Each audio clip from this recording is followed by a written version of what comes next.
So, welcome to Flourishing podcast. I am completely delighted to have the absolutely amazing Allegra Chapman here. I'm going to give a little introduction. She's a creative force. She is author, columnist, ex-publishing editor, creative therapy practitioner. She has deep empathy, a dash of brilliance. She's done so much. She's a mum of two, and she brings this incredibly insightful, honest, and refreshingly human perspective to everything, whether it's through her words, her work, or just the way she shows up in the world. When she's not writing things that make you feel seen, she is co-running an award-winning inclusion consultancy, Watch This Space, or has been. We might find out about that. I feel like that maybe that needs a bit of updating on my part. She champions diversity wherever she is, however she shows up. She is awesome. I believe you have had work in many different publications, Allegra, and you were named UK's most inspiring female entrepreneur in 2023. Just a tiny little amazing award. Enormous. It's huge. Oh my God, fucking flourishing. She's living it. She also lives by the sea, which is amazing. So without further ado, Allegra Chapman, hello and welcome. Hello. Oh my goodness, what an amazing introduction. I think I would like all of that written on some sort of banner that I can bring around with me, please. That was absolutely beautiful, Lisa. Thank you. Oh my God, I don't know how to live up to that. I should say one of the UK's most inspiring female entrepreneurs, not the one. But yeah, it was amazing to be on that list. Absolutely incredible. It's awesome. And so obviously that is kind of like a high flourishing point for you, isn't it? It's sort of like, wow, I really am fucking flourishing. When you're on a list with incredible people who obviously are doing their thing as well. Yeah, tell me a little bit about your story. It's so interesting, isn't it? Because you get those moments where you're like, wow, this has happened. And yeah, I think, people sort of outside go, oh yeah, wow, you've really made it. You're really doing great. And then you kind of look around you and go, am I? So I think it's really interesting, that kind of view of, do you ever really feel like you're flourishing as much as maybe other people think you are? But yeah, it's been an absolutely crazy sort of few years. And I So, okay, let's backtrack right to the beginning, because you mentioned about the business, and that has changed. So there's been a bit of a shift recently. And I never intended to be self-employed. This was never on my list of things to do. So I never set out to be an entrepreneur. It was never on my radar. And a couple of people said it to me, kind of maybe 10 years ago. And I was like, no, I don't want to run my own business. I'm really happy just doing I was a creative strategist. And I was like, I'm really happy just, someone else gets in the clients and I just show up and do the work. And then, I'm really happy with that. And then I got pregnant with my first child. And everything changed overnight. I went from being their golden girl and they loved me and I could do no wrong, to them just being horrendous to me. Like the treatment I had was horrible. And I ended up going on maternity leave a month early to get away from it all. And I just thought, I can't go back. There's no way that I can go back to that environment. And if they're not supporting you as a pregnant woman, they're not going to support you with a child, are they? No. So awful. No. Sorry that. And they clearly didn't want me anymore. Like, as soon as I said I was pregnant, that was it. They were like, okay, we're done with you. And yeah, you can't. But I knew my mental health wouldn't survive that environment. And especially, as you say, as a new mum, when you've had a baby, it changes anyway, and there's a lot for you emotionally to deal with. And I found becoming a mother was a huge identity shift, and everything changed. So yeah, it would have been a disaster. Yeah. So I didn't go back. I left that job and then went, what do I do now? And had a new baby to support, and yeah, it was just like, Mm. so I had to start my own business, and I had to start kind of, leaning on the skills I had. So I did sort of freelance writing and marketing, and I started really stepping up the kind of that freelance writing, which I thought that I wouldn't be able to do. That was for other people. That was like a dream I'd had when I was younger, but no, I couldn't possibly do that. It's funny when you have to, and you need to make money. Suddenly you're like, all right, I guess we're doing this then. Let's just throw everything at it. So I started pitching all sorts of people that I would probably never have dared to if I'd not had Yeah. to. Yeah, isn't it fascinating how pressure well, I mean, in your many cases, it's financial pressure that lead you to stepping so far outside of your comfort zone because you kind of, I mean, maybe it's fear, which perhaps can be a really amazing thing. It's sort of like feel the fear and do it anyway. That you're pushing yourself. I mean, obviously, creativity is part of your life. How much was that part of it, this like your creativity and creative way of thinking that you just expanded and like went, what the hell? Was that part of the process maybe? think I think it really helps because, I mean, one of the things, and I don't think self-employment ever becomes easy. Like, it's always scary, and periodically. So my daughter, whose arrival kind of kicked all this off, is now 7. Mm. So it's been 7 years of doing this, and I go through cycles of like, is this a disaster? Is this never going to, is this going to be a complete, am I going to have a complete crash? And then suddenly something really good will happen and you go, hey, this is all brilliant. Oh no, is it all, so it is a bit of a roller coaster. And every time I have a panic now, my husband, having watched this for sort of 7 years, will always go, you've always figured it out before. Like, you've Yeah. always found a way through it. You've always, come up with something. So you'll be fine.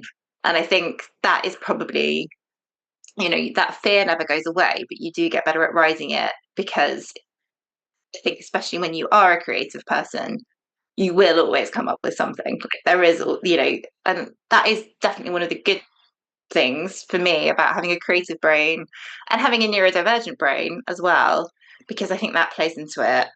I'm never short of ideas. Mm. There's always stuff whirring around in there. So So how do you, I mean, in that process, like I have incredibly amazing, like neurodivergent friends and family, both my kids, and how does that work for you? Like, how do you land on the idea that you're going to follow up when you have so many? Like, yeah, that's the hard part of it, because when there's so many ideas, and the thing is as well, and I think a lot of ADHD people will relate to this. Every idea that you come up with feels like it's really urgent and it's really pressing, and you have to do it right now.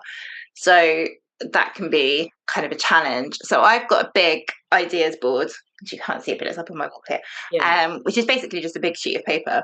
yeah, I have post-it notes, and every time I have an idea, I write it down on a post-it note. It goes up on the wall, and I use that as a way of, my brain then feels like that idea has been mentioned, it's been dealt with in some way. So my brain kind of calms down a little bit from going, no, but we need to do this, we need to do this, we need to do this. It's like the process of writing it down kind of calms my brain a little bit and goes, okay, she's taking note of it, we're good.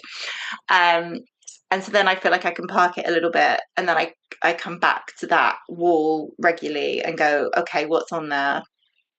And some things will still jump out at me, like, yeah, this feels like a really good idea, or this has definitely still been nagging at me, like, this feels strong.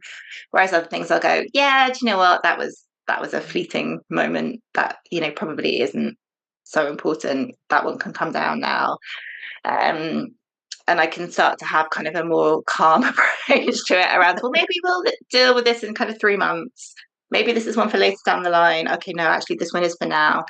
But I also have just lent into the fact that I'm never going to be somebody who is kind of meticulously planned. I don't have a careful 5-year strategy.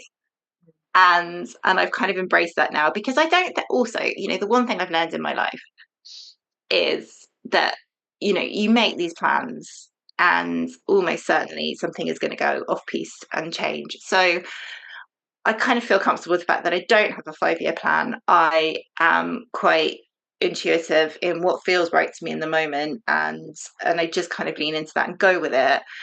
And for some people who are very organized and orderly, that might seem a little chaotic, but it works for me. And it's got me this far. And things are going, pretty well. And I think sometimes you have to, you talk about plucking, flourishing, and what Yeah, that yeah. means and what that is. I think it's being true to yourself. And I think it's leaning into who you are and, not trying to be somebody else, not trying to force yourself into a different pattern. I am a little bit chaotic and I am a little bit all over the place and having 20 million ideas. And that's okay because it works for me. And that's how I work best, is being creative and kicking out loads of ideas and playing around and trying things and seeing what works and seeing what doesn't. And that's my style and that's my approach. And so I think, yeah, just being able to embrace that really works for me. Do you think that the whole 5-year plan and doing everything orderly is a myth? I mean, I think it's useful Mm. to have the blueprint for where you want to go. And so I've worked for big businesses. I've worked as a consultant for big businesses. I've run my own business. As you said, I used to run a diversity and inclusion consultancy, which I've stepped away from now. Mm. But in all of those businesses, I think it was useful to have an idea of where we wanted to be in a year, 2 years, 5 years. But I can't remember a single example of a business that actually Exactly. followed that plan and ended up in that place. Things change and you have to adapt. And especially at the moment, I mean, the pace now of life, of technology, the rate at which different competitors come in or different technologies come in. And then sometimes you get sideswiped by a global pandemic or, you know, Exactly. things happen. So I think it's almost impossible to plot out Mm. for 5 years in Yeah, advance and follow it. yeah.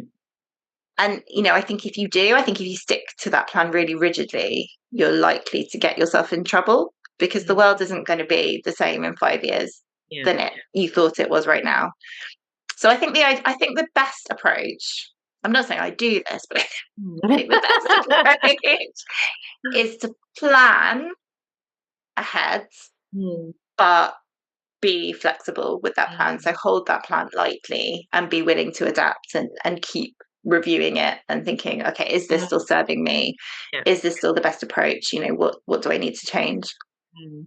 Yeah, I mean, I'm very new in the entrepreneurial world, coming from a teaching background. So it's really nice for me to hear somebody who has quite a few a few years on top of me, because I've found it to be, yeah, quite discombobulating at times. I'm kind of feel like, what the hell is going on?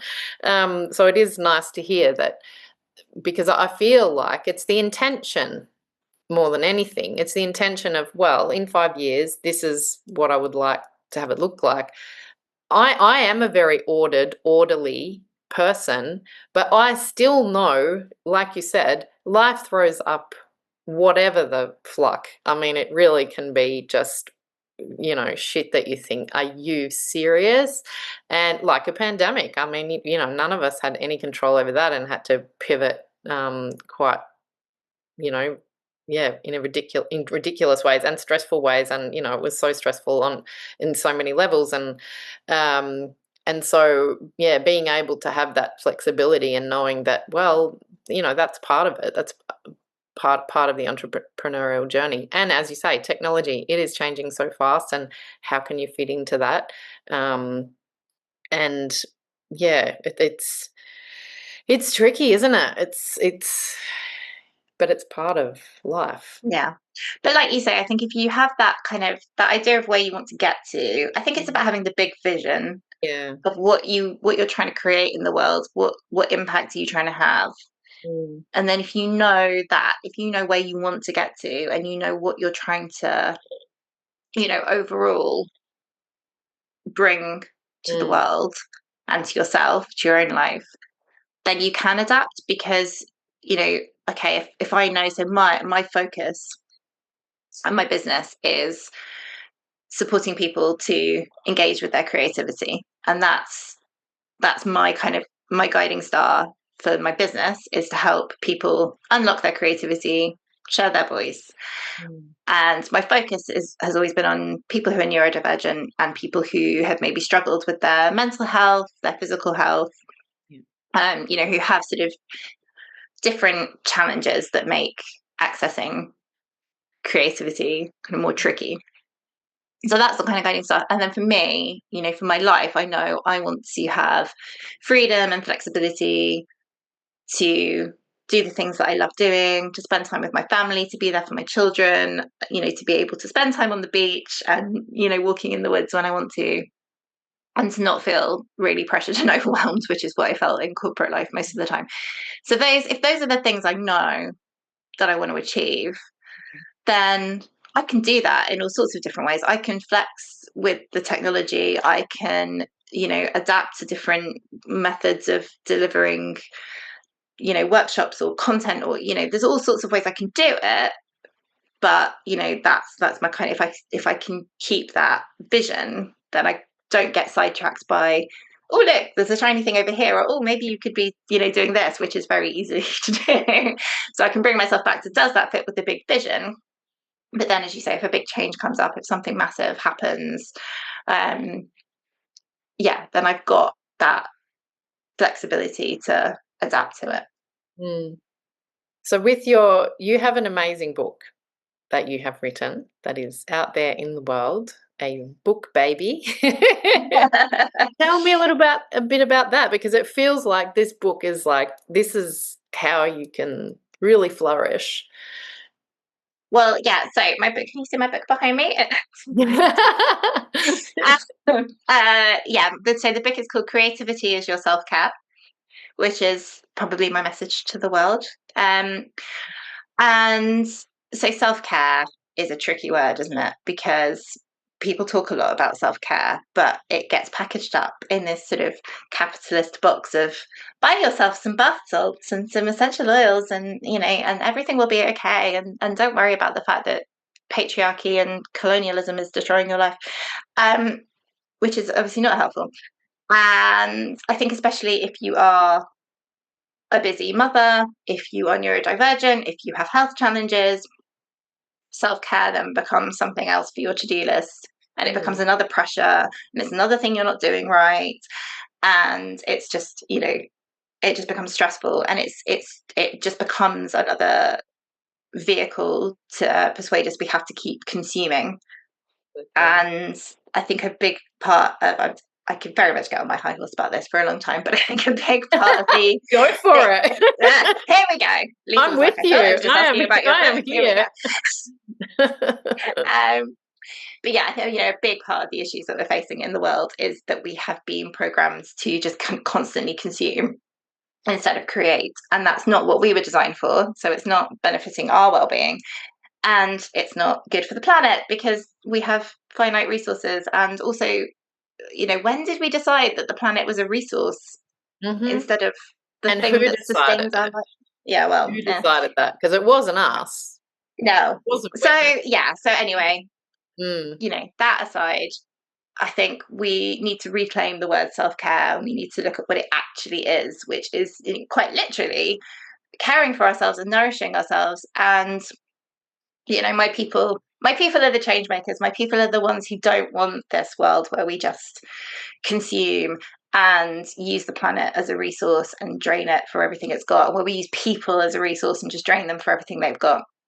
So I want to support the people who are out there just quietly changing the world. And I think a lot of people are doing things that are quite revolutionary that they don't even really realize. But there are people out there who are building lives that are more sustainable, that are centering community and care just in quiet, ordinary ways. And yeah, people who are just gently pushing back against the system. And those are the people that, I really want to help and support. And so I want to make sure that they are nourished on this journey, because it's not easy. Life is a lot for everybody right now. So it's about finding ways that you can genuinely and meaningfully care for yourself and look after your mental health, your physical health, your well-being. And creativity is so incredibly good for your well-being. It's just amazing. And when I started writing the book, I knew that it was good for mental health. I was well aware of that. I've dealt with depression for most of my life, which I now think might have a lot to do with having been undiagnosed autistic and ADHD for 35, 6 years. But my mental health has always been a challenge. And creativity has always been a great way of dealing with that. So writing and art have always really helped my mental health. So I knew I wanted to put the book together to help other people with their mental health. But then as I was researching it, I found out actually it's also really good for your physical health as well. And creativity, it reduces high blood pressure. It boosts the immune system. It reduces the inflammation that is associated with chronic pain. There's all these incredible physical health benefits to it, as well as it reducing anxiety and stress and helping with depression and improving cognitive function and all of these things. And it just showed to me how much of a kind of a really innate drive creativity is in us, because it's hardwired into us to create, and it's our bodies respond to that positively because we need it. And human beings have been telling stories and making art since we arrived on this planet. So it's obviously, hardwired into us. And so tapping into that is a great way to look after yourself. And so I've written the book, which has 52 creative therapy exercises. So there's one for every week of the year. So you can do a whole year full of creative therapy practice. And the idea is that each exercise is simple, accessible. You don't need loads of fancy tools or equipment. Bits of paper and pencils for most of it will do. I've tried to make it so you can fit every exercise into just 10, 15 minutes if that's all you've got, because we're all busy and we're all overwhelmed and we don't want another thing that's going to be like, but if you've got time, then there's the scope to do more with the exercises and expand them and spend longer on them. I mean, you can just literally have a quick 10-minute check-in with yourself each week to just connect in with how you're feeling, what you want, how you can, what you can do about that. And just, managing your emotional well-being, your mental well-being, looking after your physical health, but just really genuinely nurturing yourself so that you are, well and grounded and centered in yourself before you try and take care of anyone else or change the world or do any work. You have to be your own priority. It's so important. And we're kind of, especially as women, I think we're trained to put everybody else first. And it's so important. And I know there's a lot of this whole, you can't pour from an empty cup, so you have to fill your own cup before you help others. And yeah, that's true. It's 100% true. But also, you don't have to fill your own cup just so you can pour into other people's. You deserve you can keep some of that. Yeah, you're allowed to be happy. You're allowed to look after yourself for your own benefit. You are valuable. End of sentence. You don't have to justify it by, I can be a better mother, or I can be a better wife, or I can do better at my job. You look after yourself because you matter. And then, yeah, sure, if it has other benefits for other people, great. But also, you are important.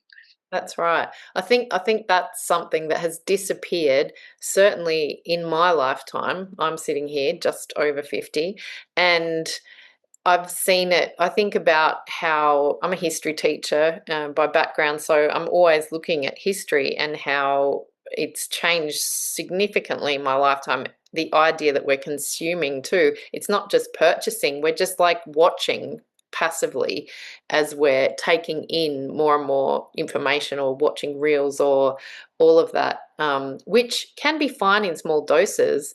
But I also have to remind myself that to create and that producing something and not for anything except helping myself or making myself feel good. So it's not for anyone else to look at. It's just creating for creativity's sake, which I think has definitely been lost when we think about, I mean, Indigenous thinking. Coming from Australia, that's a lot of kind of I've read a lot. Don't know, still don't know enough, but certainly there was storytelling as people were basket weaving or painting, and there was this communal kind of way of sharing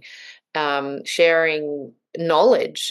I mean, stories that were coded with so much knowledge that colonialism has taken away. So revisiting that, I feel like there's a shift. People like you, Allegra, are leading that shift, reminding people all the time that you matter, that you don't have to buy into consumerism. You don't have to listen to what the patriarchy is, screaming at you and beating you with a big stick about. It's fantastic. Your book is so important, and the fact that it's easily accessible and that anyone can do it, and you don't need to buy more stuff to do it, because we all have pencils at home and we all have paper. Yeah, and I think I speak to a lot of people who go, "Oh, I'm not creative. I'm not creative." And I'm like, yes, you are. Everybody is. But I think people get really panicky about not being good enough. And we've all had that one art teacher when we were young who made us feel like we weren't very good at it. Or, our parents were like, you're not going to get a good job with this. So maybe we focus on something else. And they meant well, but, they were wrong. They were misguided. But they wanted the best for us, but they were misguided. And it's hard, I think, to reclaim that confidence. But I keep saying this, the process is the point. It doesn't matter what you produce. It doesn't matter if it's good. And I don't believe there's any such thing as good when it comes to art, because it's also hugely subjective. So it doesn't matter what you produce. It doesn't matter if anyone sees it. It doesn't matter if anyone likes it. And I mean, the one thing I've had to make my peace with, as somebody who has a lot of rejection sensitivity, as a professional writer, putting my work out there, some people are going to love it and some people are going to hate it. And that's always the case, no matter what. So that doesn't matter. Whether you share it, whether people like it, isn't the point. The process is the point. That's where you get the benefit. Yeah. But yeah, I just want to come back to what you said about that sort of return to the kind of maybe older ways. And I don't want to, I'm always wary of sort of over romanticizing the olden days. Yeah. Because, there's a lot of, and especially as a woman, I mean, I'm sitting here speaking as a professional woman to another woman without permission from our husbands or anything like that. So, having been able to birth 2 children with, medical support, I've not had to go through the kind of pain of childbirth losses and things like that so many of our ancestors would have done. So there's so many privileges that we have now that women in our history would not have had. So we shouldn't over romanticize the past, but also we have definitely gone in a direction that is maybe not serving us brilliantly right now, and is definitely not serving the planet. And we do have to give that some thought. And it is a man-made system, patriarchy and capitalism and colonialism, which are all, facets of the same entity, really. It's all sides of the same coin. It's one system that thrives on extraction and domination. And it's not good for any of us. I mean, this is the bottom line. It doesn't serve anybody. And I do think there is a real return now to creating rather than consuming, and community. And as you were saying, stories were a way of sharing wisdom, and I'm fascinated by folk tales. And we have some amazing, from the UK, there's amazing Celtic stories that are Indigenous here, that are ways that people shared wisdom about plants and nature. And a lot of folk stories are sort of, warnings to live in harmony with nature and not take too much and be respectful of the wild. And also about our relationship to it, and how, because our modern mindset sets humans very much apart from animals, and whereas in folk stories we're the lines are very blurred. Humans and animals shapeshift, and it's much more, there's a much closer relationship. So they're quite informative. It was ways of sharing information, and um we've lost so much of that because the capitalist patriarchal Yeah, colonial and approach yeah, the strips those Western stories way of away. thinking, the Western way of categorizing, and when I've done reading from different continents from indigenous peoples, and they're all very similar. They would never have met, but their stories are very similar, and they tell a similar story, and we have moved away from that. So I feel like the storytelling and the wisdom sharing of going back to caring for the planet that we're on, not thinking of it as something to exploit, and looking at animals, not thinking about them as ways of exploiting them and how can we make money, but how do we live in more balance. And I think that we've shifted away from that in the last 100, well, yeah, Yeah, 150, yeah, even and that's 200, deliberate 300 years. as well. Yeah. Like, we need to be aware that it's these stories have been deliberately taken away from us. This was a calculated move by a system that doesn't want us to see plants and animals and the planet as something to respect, because that limits its ability to then drain those things. So this is a calculated move, and we can change it. Like, I think we think so much of this is just hardwired into us, like this is just how things are, but this wasn't always the way things were, and so it doesn't have to be the way things are forever. We can change it, but really the stories we tell are key to that. And this is why I think creativity is such an important force. And people talk about it as this kind of frivolous thing of like, oh well, and I've seen even professional writers and artists giving interviews and saying, "Oh well, I'm just a writer. It's not like I'm changing the world." And I'm like, no, the only thing that has ever changed the world is stories and art, Yeah. and showing And who, different perspectives and showing that a different world is possible. That's the only way. Unless we can imagine different ways of being, nothing can ever change.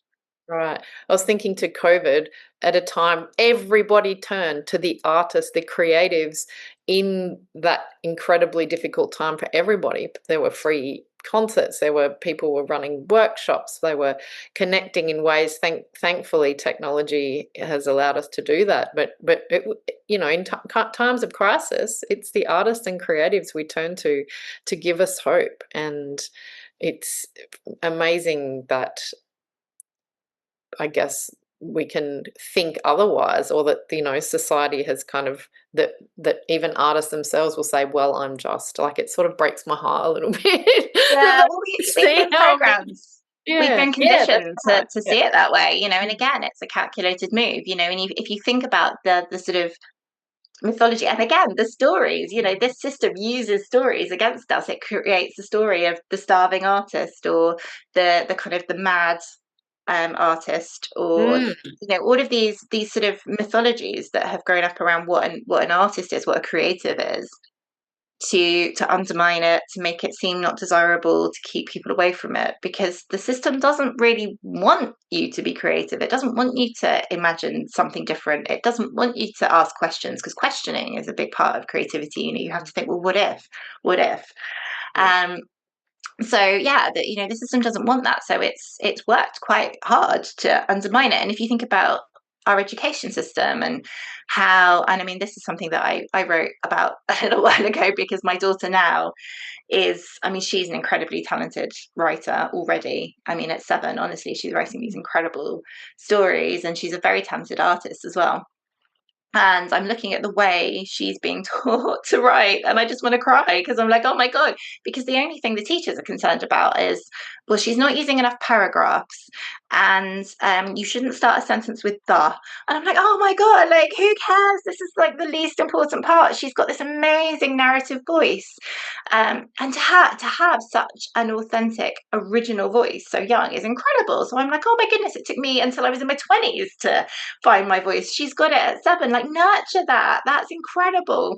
Teach these kids to play and explore and, try things out and be creative, not sit there going like, well, you shouldn't really start a sentence with the because it gets a bit boring. I'm like, so, and it's not the teacher's fault at all. They're I in mean, the my daughter's system too. They're yeah, in my the daughter's at a great school. I love the teachers. They're wonderful. I know it's pressure from the government. It's the curriculum. This is what they have to do. And they want the kids to get through the tests and, to move through the system successfully. So they're doing what they have to do. But it's that curriculum has been shaped by, and it's not teachers who shape the curriculum. It never It's not is education experts. It's certainly not creatives. It's the political. government that wants to create little drone worker bees, Yeah. and And you have to I always go back to history because schools were started because where do you put the workers' children? If they're not allowed to work anymore, which that they were otherwise, the workers' children were put to work once upon a time, and then it was like, oh, we can't do that. So schools were started to keep workers' children. I mean, people of who had more means were always educated. And what were they educated in? It was arts. They were taught to draw and sing and paint, and they learnt about Greek mythology and Roman history and all of it was very different. But you have schools. The whole model of schooling is based on structures that have it's really like babysitting. And as a teacher myself, I've been a teacher for nearly 20 years. So, and it's difficult. I spend a lot of my time as a teacher telling parents, like, none of it actually matters. It's you can still get into university anywhere in the world pretty much without having the top grades. You can get there. There's just different ways of okay. doing it. And I mean, I quite literally nearly killed myself trying to get top grades and everything at school. And I was always a massive overachiever, and I was academic. I was lucky that my brain kind of, I like learning facts and they go in quite well. So it suited me, but I also put myself under intense pressure, and it all came from me. Like, none of it came from my parents. My mum kept trying to tell me to chill out.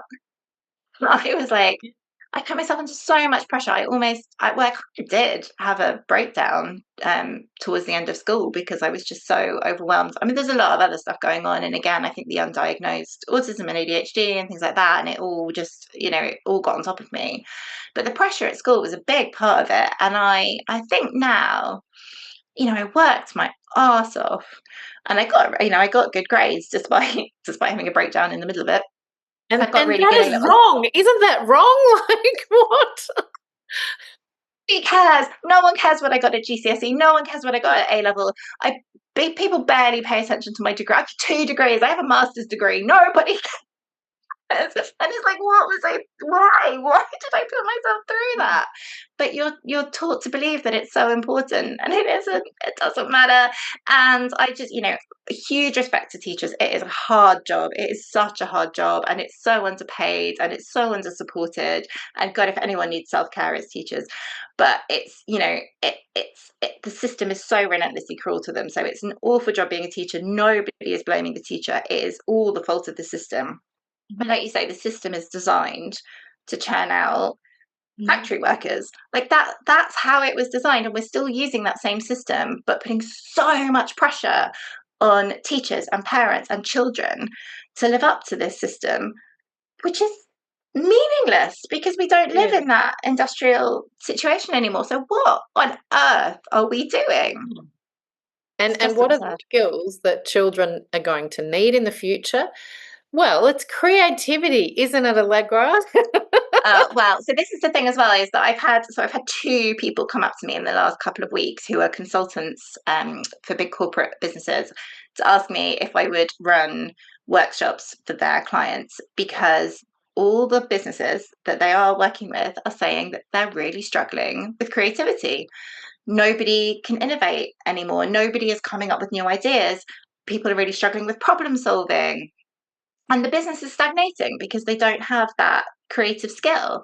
And I'm like, well, yeah, obviously, because you've done everything to squish any kind of creativity out of people. So I'm not surprised. But yeah, this is something that we're trying to relearn now. So businesses are now kind of bringing in people like me to try and help them reignite that creative mindset and relearn those creative skills. And everybody that I speak to who is hiring into businesses is saying the number one thing they're looking for in new kind of graduates coming through is can they think creatively? And most of Which them it's not can't. being, no, they can't because they're taking it out of school. Because I mean, if you're focusing on STEM, it's great. But if you don't have creativity, art, and creative ways of thinking built into that STEM program, then it's not going to work. I happen to be married to a physicist for a very long time, 2 decades, and it was incredible how it's just very early stamped out any creativity in science, and that it's one I mean, once upon a time that was the thing that was really important. It was that people were learning about arts and ways of doing things, ways of thinking, and it's just being gotten rid of. You have to be able to think creatively to be a good scientist, because you've got to make leaps of imagination to think what might be possible. Even Einstein talked about the Mhm. incredible importance of creativity, and he spoke about how schools needed to be doing more to nurture the arts and artistic thinking, because he said imagination is Mm. vital, and it is. You've got to be able to make those leaps and think, well, what if, or what might be possible, or what could happen if this happened, or how might this work? And if you lose that, then you just have people who are only capable of repeating the same models we've always had, which is fine for maintaining the status quo, which is obviously what the system Mm. wants, but it's no good for moving us forward. It isn't. And that for me, curiosity and creativity, they're like the keys to perhaps leading a fucking flourishing life, is that you're asking questions and you're not afraid to try things. That I think that's been stamped out a little bit as well, is that making mistakes has become this bad thing, whereas mistakes are the only way we know what works and what doesn't. And is it mistakes? It's really just giving it a go and It's seeing what learning. sticks. Yeah, it It's is. It's learning. Like learning. every It is. mistake you make, Yeah. let's take the word mistake out, because I Yeah. agree with you. I don't think there are any mistakes. Everything that doesn't work Mm. is information. You've Mm. learned something from that. Like, okay, well, what didn't work about it? Why didn't that work? So what can we try next time? How can we Mm. adapt it? And every kind of everything that doesn't work is a step closer to finding what does work. But you Mm. can't find what does work unless you Mm. go through the steps of finding out what doesn't work.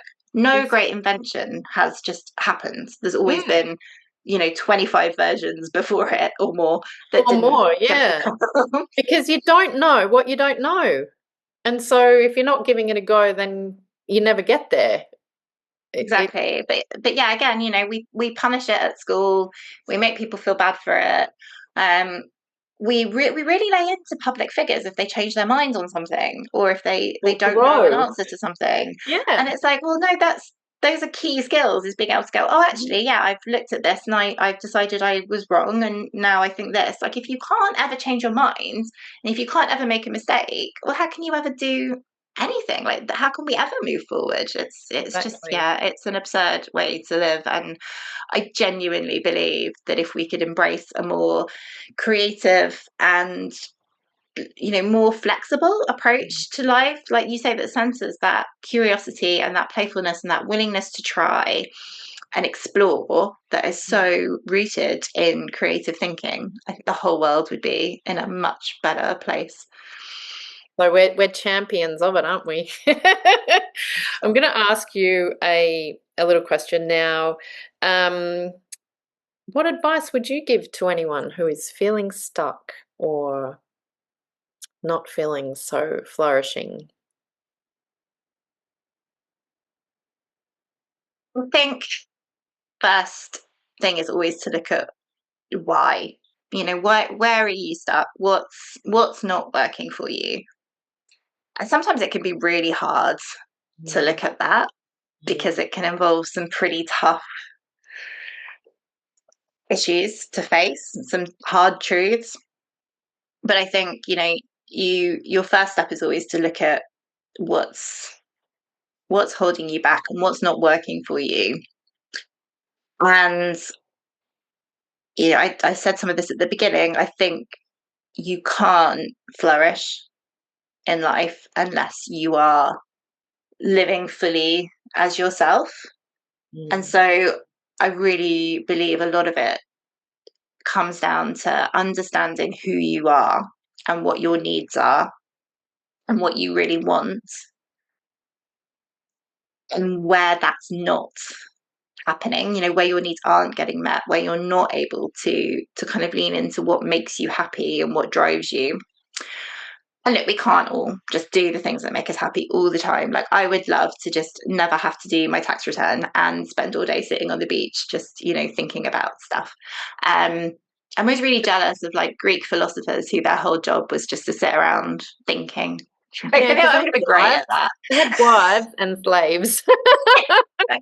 But we don't want to encourage that. So I say not into that. But yeah, I do think it would be lovely to just sit around thinking all day long. But that's not how the world works. No, and I was just thinking then, because, there's things like washing and cooking and all of those things, but do you think that those things can be more enjoyable when the other things in your life are more aligned?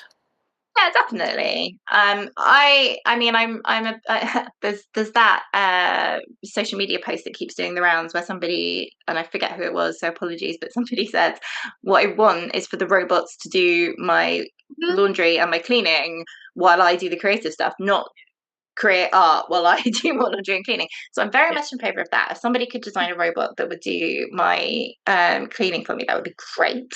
But also, I'm a big fan of, and I'm trying to do this more and more, is embracing the kind of the housework or the kind of really rubbish jobs that I hate doing as more of a kind of ritual in itself, and making that part of how it's shifting the mindset on it, I guess, and thinking of it as a way of nourishing my home and my family and myself. And this is how, and I'm trying to get my my kids into this as well. It's like, we all care for our home because our home cares for us, so we have to look after it.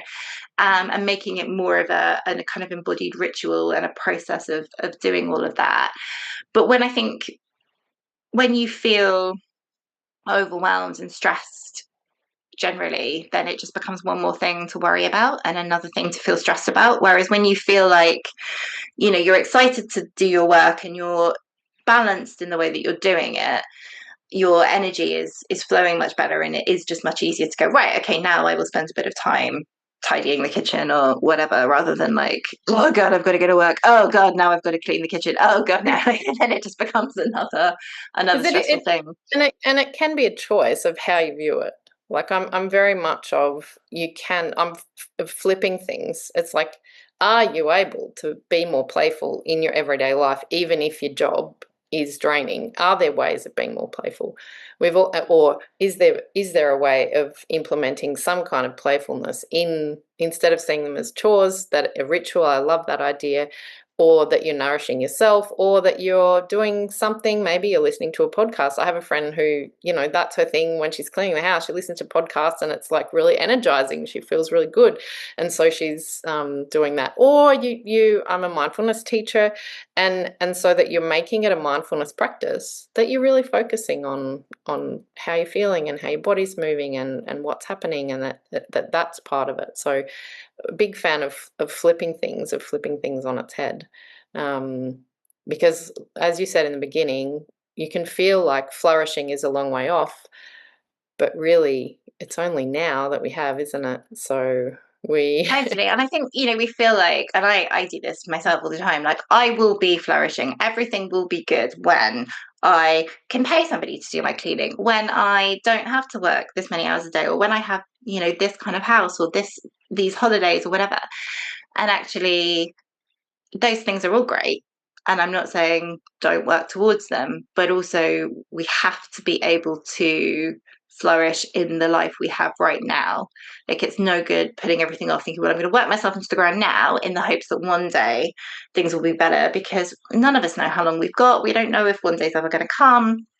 Like, we've got to be able to flourish in the here and now. And a lot of that, I think, does come back to how you view your life, how you view yourself, and how you can kind of frame that those parts of your life. And okay, maybe I don't have exactly the perfect my dream house is in the middle of the woods but right next to a beach, and it's all beautiful. And actually, I live in a suburban street. I do live 2 minutes from the beach though, so I managed to get that in. You can't have everything, but you find the things that you can have, and you make the most of what it is. And okay, I don't live in the woods, but I can put loads of plants around my house and make myself feel like I'm in nature, and I can walk in the woods, and the opportunities I get.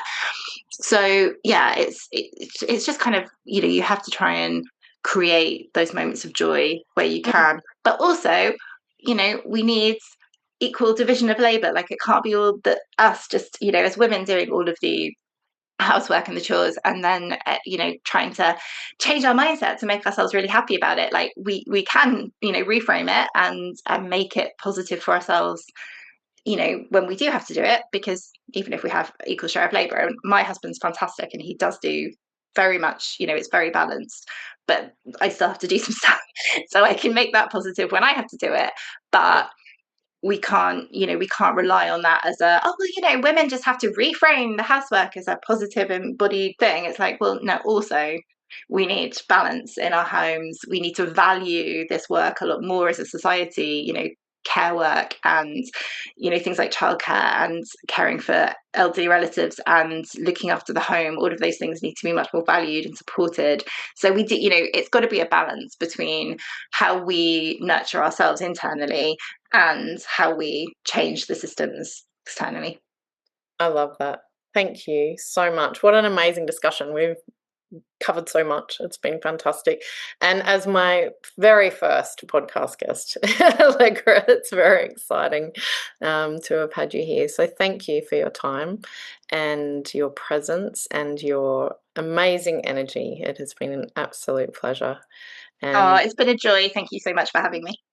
pleasure. And I will drop all of your links in the show notes, and I look forward to very much talking to you again very soon.